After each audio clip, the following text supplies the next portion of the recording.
রাজধানী কামরাঙ্গীরচরের আলোচিত ডাকাতির ঘটনায় মূল পরিকল্পনাকারী সহ 4 জনকে গ্রেফতার করেছে পুলিশ।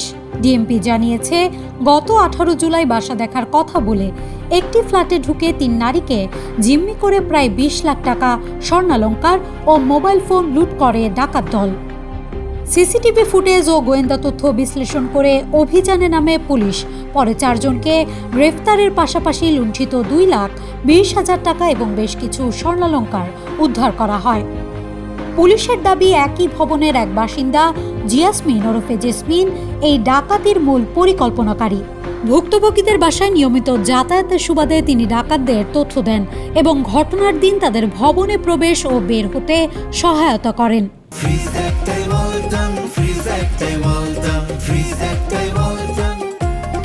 জিয়াসমিন ওরফে ইয়াসমিন ওই বাসায় বসবাস করত।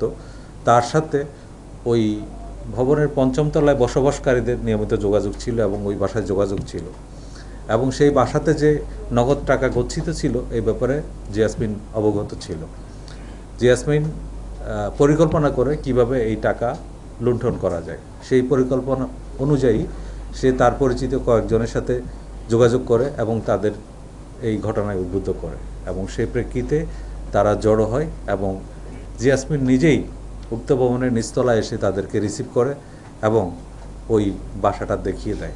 ডিএমপি জানিয়েছে, এই ঘটনায় মোট 8 জন জড়িত। পলাতক অন্যদের গ্রেফতারে অভিযান অব্যাহত রয়েছে। এই ঘটনায় আমরা এই পর্যন্ত মোট 8 জনের জড়িত থাকার তথ্য প্রমাণ পেয়েছি।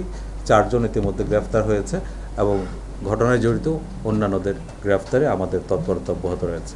নিউজ ডেস্ক, মানব জমিন।